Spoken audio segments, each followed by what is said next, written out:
What's going on, guys? Welcome back to the link up with Efrum Derz. Big game just happened right now.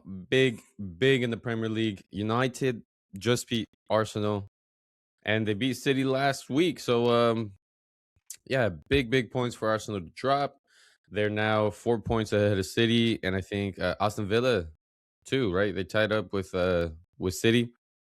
So we're having an actual title race now. I thought Arsenal was just going to keep up and go on with the lead. I still think they're top favorites, but them losing against United could just be what City and Aston Villa needed to compete.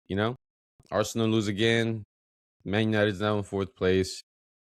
What do you see of this game, Durs? Interesting game. I gotta be honest, I didn't have much faith in Michael Carrick. I thought that Amorim was kind of got the short end of the stick with the Man U situation, but it's working out. I mean, you can't argue beating Man City the way that he did, 2-0. Should have been more. A lot of goals were offside, and then you go off to in the Emirates with Arsenal. You scored 3 goals on them.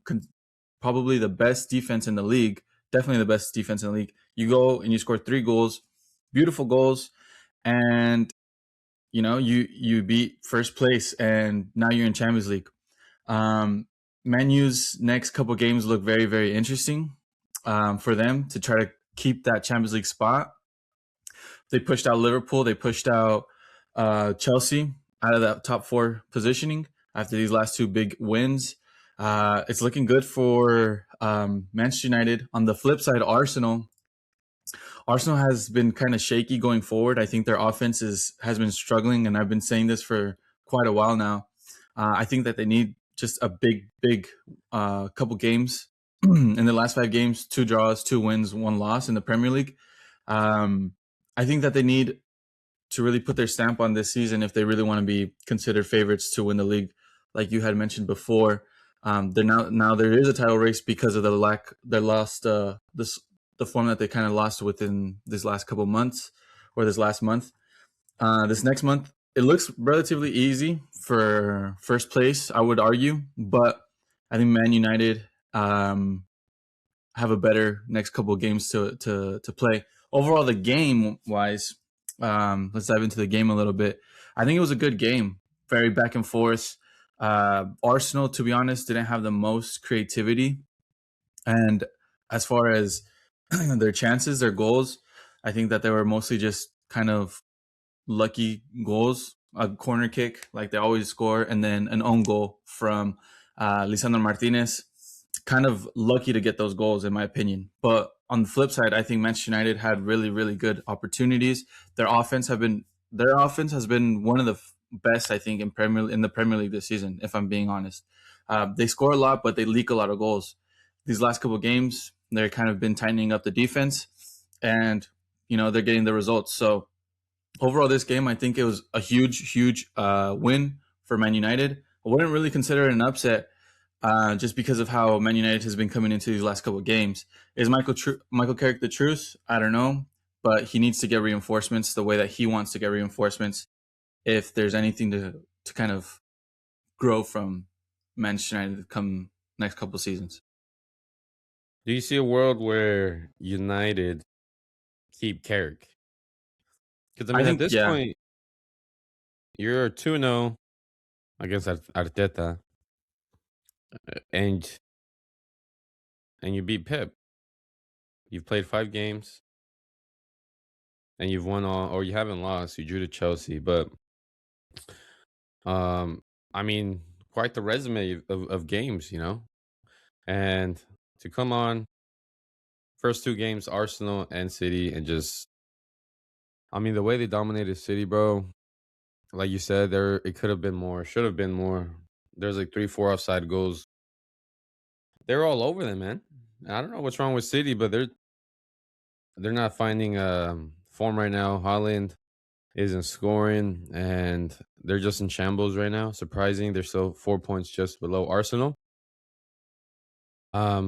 But yeah, do you see a world where they keep not that Carrick and not wait for summer to bring in like I mean, realistically, who are their options? You know, in the summer you're gonna have Luis Enrique. I mean, Xavi Alonso is out.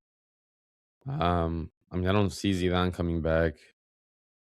Um, I mean, you technically have the ones that got fired, you know. So,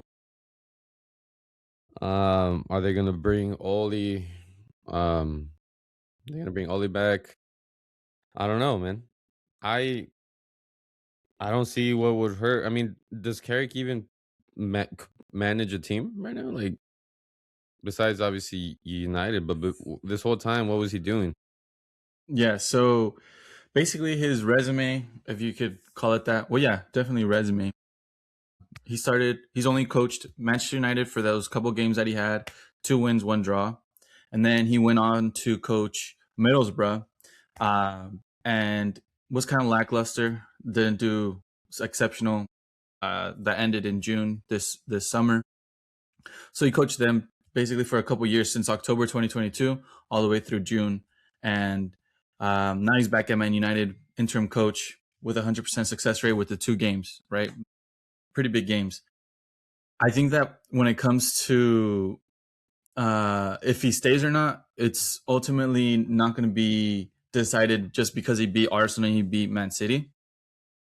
I think it's going to be decided with the rest of the season.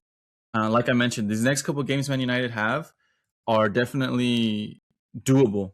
I mean, we might see my boy get a haircut finally, that one Man United fan, because after this win against Man City and then against Arsenal, they have Fulham, which, to be honest, Fulham is not doing so bad this season. They've actually climbed the table. They started off kind of shaky, but now they're almost on the tails of Liverpool right now, trying to get into that European positions.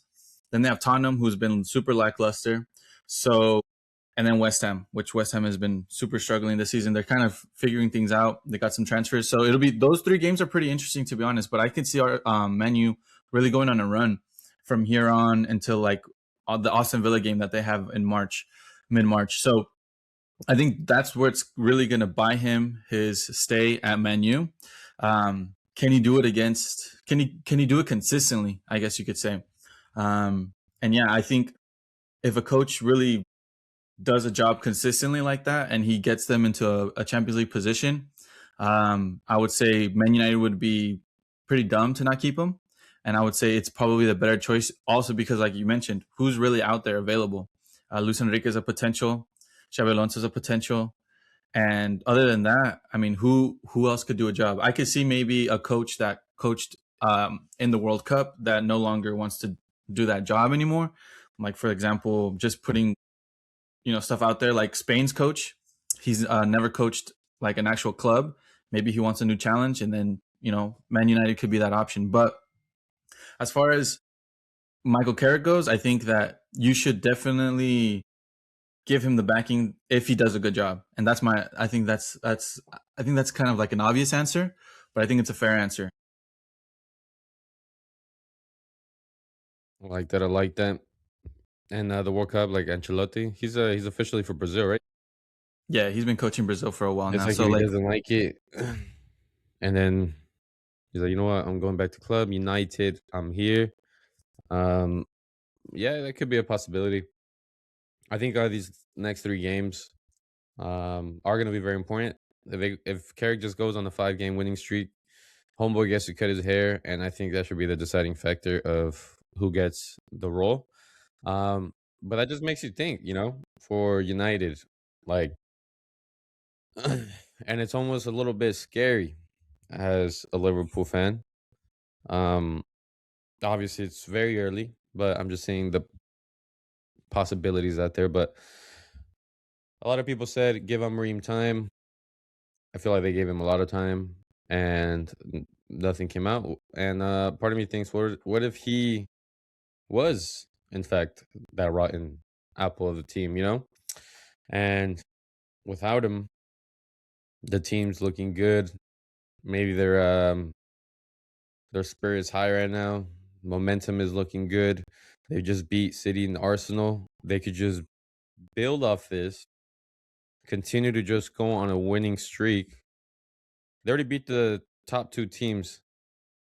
Anything else after them two is, I mean, in theory, worse, they could go on and just win every game for the rest of the season. Um, and be a team to be reckoned with. Knock Liverpool out of top four and just be hard to get in there. But they might find their spark back. What if Carrick was the missing piece? But part of me also thinks, and it's like, oh, but they're United. They're gonna lose to Crystal Palace, you know. But it's Michael Carrick. He hasn't lost, and without Mourinho, it was like, all right, they'd get a scrappy win against like a top four team, and then um tie to Arsenal or Liverpool, and then next week play Burnley and lose. So there was kind of a pattern there. We haven't seen a pattern like that with Carrick, so it's a possibility that they can just go on from here on out, be in a better state of mind, mood. They don't like Amrim's style, and they feel like uh, the chain is, the chain is out, and they could go on and be a beast of a team right now. And as a Liverpool fan, I mean, we're struggling as is. We're sixth place. Chelsea and United just passed us up. We got to fight for Champions Leagues now. When we were in a position where we were comfortably in top four, if United decides, you know what, we're just going to win every game, Aston Villa and City and Arsenal are still racing for the title. It's going to be tough to get in that top four spot. So, as a Liverpool fan, it's looking a little scary. The last thing we want is to not have Champions League football, and yeah, we'll see how United continues. But yeah, I mean, besides, you mentioned, well, not in this video, but before we talked about this video, that the Champions League format allow an extra team from a league, depending on how well those teams did in the Champions League. So we could be looking at a fifth spot for England, which is most likely, considering there's already like four in the top eight of the Champions League right now. So we could see that, which would be fine and dandy, because that's good for Liverpool, maybe good for United fans or Chelsea. But yeah, besides that, I mean, the main the main point is Arsenal is now just 4 points away from City. Arsenal's looking a bit shaky. 2 wins in the last 5 games. They've been slacking on open play goals. They're corner FC. You take away the corners, you play a good team with tall center backs or something. It's going to be tough for them to win games. So, when do City and Arsenal play again? Is City capable of stealing first place? Imagine a world where Aston Villa snags the Premier League over Arsenal. Like, bro, Arsenal will never be able to recover from that, dog. Like, you get your third, is it second place in a row? Bottle, back to back to back. But this time it's not even to City or Liverpool, it's to Aston Villa. They're just having a laugh at that point, and it's totally possible. They're also them. They're 4 points away from Arsenal. Arsenal always struggles to play Aston Villa. Like, it could be a Leicester situation all over again. So I don't know. It's close. It is what we wanted. As fans, we want to see a close title race. We don't want to see one team go on and just take it all. And we were starting to see that a bit, because not that Arsenal was ridiculously good, which, I mean, to be fair to them, they are really good defensively wise. Started off the season really hot, scoring, just securing dubs, strong team, hard to score against them. But everybody else is doing so poorly that it just pretty much gave Arsenal the title. But now we see a situation where it's only 4 points above second place with City, and there's two teams with those same amount of points. And now you have a top four race. So you got two races going on. Arsenal's trying to not bottle it for the third time. And three, Chelsea, United, Liverpool, fighting for that top four spot. I think this is a start of, you know, an interesting uh, finish to the Premier League, if I may add. I wonder if anything else is going to happen within these January transfers. We lose a lot. Are they going to wait to the end of the year? I don't know. I think big decisions are going to have to be made within these next 2-3 weeks, just to see, just to ride out the end of the Premier League. But yeah, how do you see this, Durs? I mean, it's going to be a good race towards the end of the season. That Arsenal Man City game isn't going to happen until April, so it should be clear, like as far as where everyone's at, if Arsenal's going to bottle the league, how tight it's going to be. So, I mean, that'll be something to worry about in April. But yeah, I mean, this top four and then first place race is going to be definitely interesting. I would even throw in Fulham into that race. Will they inevitably compete with the likes of Man U, Chelsea, and Liverpool? Because Fulham's only 4 points behind Man U. I don't think so in the long run. I'm sure Liverpool will try to find some form and figure stuff out. But at the moment, they're struggling. And like you mentioned, it's been one of those seasons where someone starts to catch momentum, and then all of a sudden they start messing it up, and then the other teams can kind of catch up. And I feel like that's just been the story of this season. So we'll see. But I mean, one thing is clear: Arsenal's offense is not working right now. They got to figure something out. They've been trying Gabriel Jesus. They've been trying Gyökeres. Kai Havertz is still yet to really play. They brought in Eze this summer, and he doesn't really play because he doesn't really fit Arteta's style. But he gets a hat trick against Tottenham. I don't know. So something's wrong as far as Arteta's tactics in open play.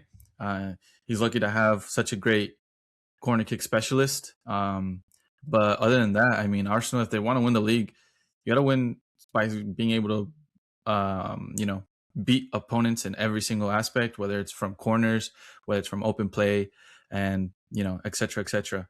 I Yeah, you mean, just can't rely on corners. yeah. You're a pro team.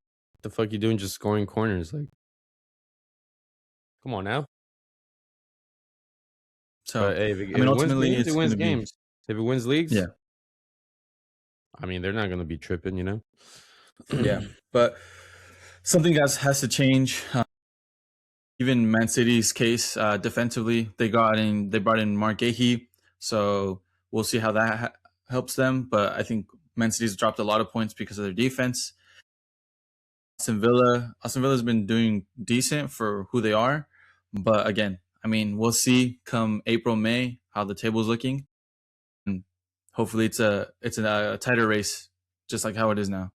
Yeah, hopefully. But yeah, I mean, that was it. Crazy game. United on a roll. See how they keep going. Arsenal, do they keep tradition going and bottle? Good top four race. Good first place race. So really exciting stuff. We got Champions League coming up. We got the end of the January transfer window coming up, and the leading up to the World Cup. So big stuff coming your way and our way. So really exciting. But yeah, let us know your thoughts on the game. United, Arsenal, what you guys thought. Is Arsenal going to bottle it? Who's going to get top four? Things like that. But yeah, thanks again for watching. This has been the Link Up with Efrum Derz, and we'll see you on the next one. Peace.